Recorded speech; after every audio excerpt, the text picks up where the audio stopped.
What started as a 2-acre reptile park in 1970, established by the late crocodile hunter Steve Irwin's parents, is now a sprawling 700-acre zoo, employing more than 500 staff to look after over 1,200 animals. Nestled at the foot of the Glasshouse Mountains, with education and conservation at its core, today we're heading behind the scenes to find out what it takes to feed and house such an incredible variety of iconic and endangered species. Terri, Robert, how lovely! How lovely to meet you. And I couldn't hope for two better guides. Yeah, welcome to Australia Zoo, mate. This is my first time here. I can't believe it. way. The grounds are amazing. The grounds of Australia Zoo, the plant life here, it's been part of our history for the last 54 years. It was something that Mum and Dad, you know, were really particularly... I started when I was 5. 5, yeah. I mean, you can't have animals without plants. Yeah. You know, they need their food and shelter. How much of the site is given over to providing food for the animals? Well, we've got 110 acres open for our guests to explore, and we harvest within that area as well. Yeah. But then outside of that is about another 600 acres. And then a lot of that is in eucalyptus plantation and all these different species of plants, from bananas to mulberries, from hibiscus to roses, and everything eats them. So it's a lot of meticulous care. Like, we can't use any pesticides on anything because the animals eat them. Who are your big eaters? Oh, well, the elephants would be the biggest. I think they're actually about to come in and join us in a minute. Really? They'll get up to, what, 150 kilos a day? Oh, yeah, a lot. Because we got 4 girls now, 4 Sumatran elephants, Yeah. and they're endangered. All of the plants that you see around here, this is all food. So everything from your golden cane palms, tiger grass, this is all for the elephants to just munch on. Oh, I you hear hear that? somebody. Wait, that's not my usual backyard sound. No, it is here. Yeah. Aren't they cute? Morning, girls. Hello. So who have we got? So we've got Watty, Mega Watty, Rafflesia, who is our little young one. We've got Christina and Widya. We've got Widya as well. It's like having 4 of the world's biggest 5-year-olds. So it's like really challenging daycare, because when they don't want to do what you say, good luck. While the animals are the undisputed stars here, I'm keen to uncover how plants and gardening are integral to the zoo. Your animals are hungry every single day. And you know, I mean, our food bill... It's $80,000 a week. $80,000 a week. Our animals, no matter what, they always come first. So thus, our plants have to come first. It's just how it works. So having plants that we can constantly, you know, regenerate, it's constantly growing, have your own little ecosystem, you know, it's so much easier when everything is happening in-house. But then you also get to use the byproduct of your elephants, which is elephant poop, and that, you know, the best tomatoes in the world are grown out of elephant poop. That's the thing. So we're kind of creating our own little ecosystem here.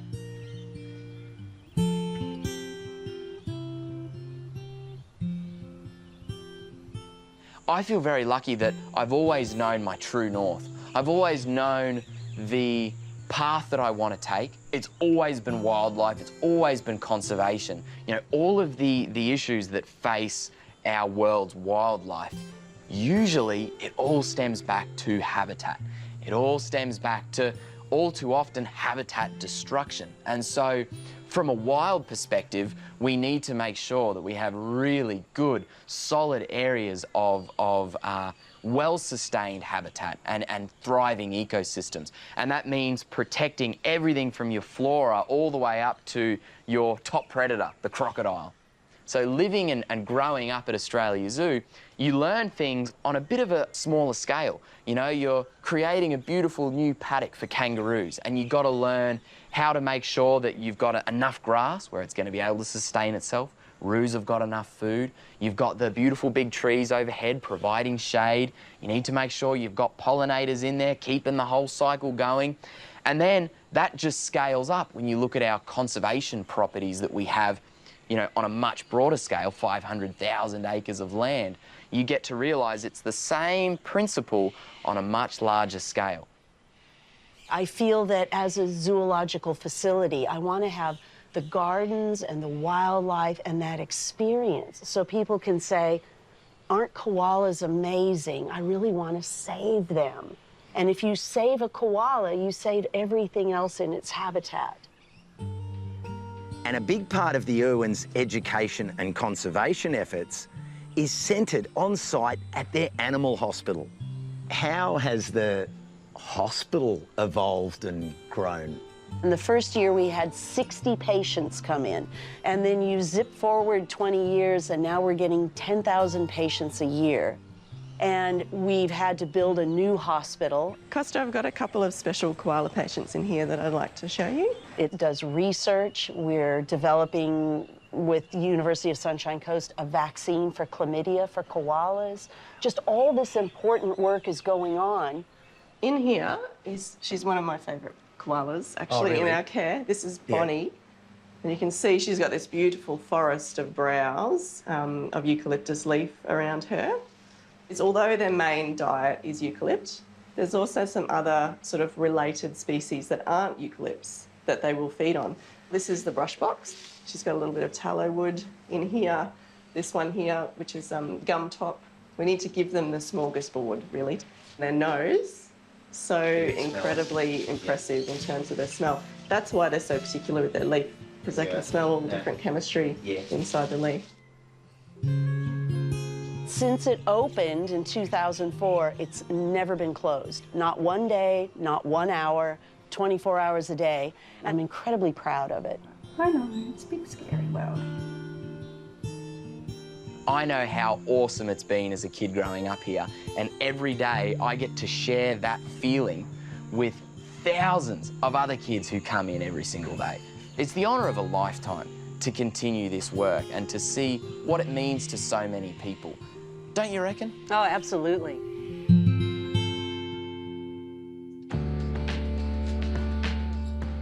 Last year, Australia Zoo unveiled a stunning new 2.5-acre habitat called cheetah grasslands, which provides an opportunity for visitors to view these majestic animals close up. Watch his shoulder blades. Look how he walks. That swagger. Yeah. Wow. It's like, I'm beautiful and I know it. So just how fast are cheetahs? Really fast. We're talking like race car fast. They will easily clock 100k an hour plus, no worries at all. And they've got incredible physiology to back that up. Really broad-nosed, air intake. They've got that great tail, which acts like a rudder, so they can change really quickly their directions. Chase an antelope, you gotta be real fast. But I also love that although they're a big cat, they can't roar. So they make these little kind of chirpy sounds, and they also purr. They have the most beautiful deep purr. And then they don't have traditional cat feet with retracting claws. They have more dog feet. So their claws only partially retract. So what sort of plants have you used in this new habitat to make them feel happy and comfortable? Well, some of the favorites of Steve's were the triangle palms. So we've got some of those, and then we're going to add more for additional shading. They like wide open spaces. They'll use foliage and plants to hunt and find their way around and then hit the open area. Cheetahs will even climb trees. So we've got the rock escarpment for them to climb, but it's more of shade and support for them, yeah. What was it that inspired you to create this grassland landscape? Cheetahs are now classed as endangered and have been for a while. You're looking at somewhere less than 7,000 individuals left in the wild. So it's critically important that we are doing something proactive to protect them. I think what Steve always wanted to do is make sure that people can experience the wildlife. So it's an idea of being able to see them run, to see them jump, to see everything that they can do. Through here, up the top, you're kind of walking through a little slice of Africa. So you got your aloe here, there's cactus out the back, that beautiful long grass, and having spent a lot of time in the bushveld in Africa, it's identical. There are around 500 species of aloe native to Africa, Madagascar and the Arabian Peninsula. And these spiky plants grow stunning flowers which bees love. It's that immersive experience. So when people come in and they look at the grounds and the gardens, the biggest compliment I can get is when someone says, I'm from South Africa and this reminds me of home. Wow. And I just go, yes.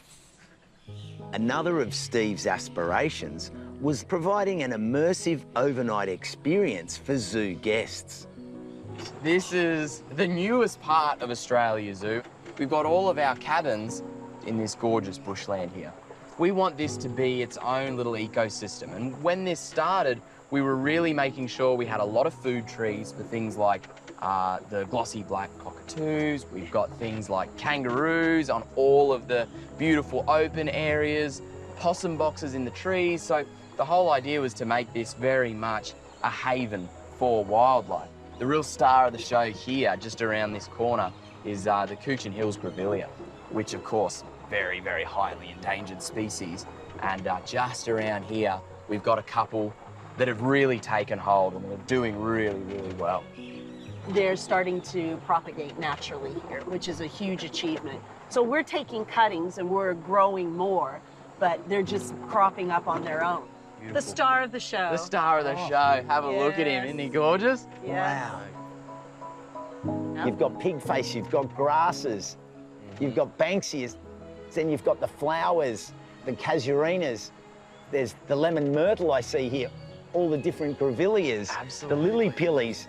Like, these are local species that are really re-establishing the... Oh, hello! G'day, g'day. Hey! You've been spotted, mate. I've been spotted. There's also fine dining at the restaurant, which has access to a food bank that grows Australian native food plants. We've got Davidson plum, we've got warrigal greens, we've got midgeonberries, raspberries, to all the flowers that are blooming here. Hopefully, it encourages people to do this in their own backyard. You know, to start growing stuff for themselves. Nothing else, it tastes a heck of a lot better. And in a final nod to the legacy of the late, great crocodile hunter himself, These three are the welcoming committee to the lodge. They were planted as little seedlings by Steve in the zoo, and Steve just loves his bottle trees. But as everything else grew up, they were kind of getting encroached on. So when we built this, they went ahead and moved them in for the entry statement here. And you know, that was Steve's favorite way to garden, was with a crane. Gardening, but make it extreme. Yeah, let's make a statement. Yeah. How do you think a croc hunter would feel seeing these trees he planted front and centre in the lodge? Gee, Dad'd be proud, I reckon. His legacy and his message lives on. It is such a beautiful thing. And people will come in and they'll comment. You can feel Steve here. And I think these little touches just keep him front of mind. Totally. You know? He's still here. It's very special. Yeah.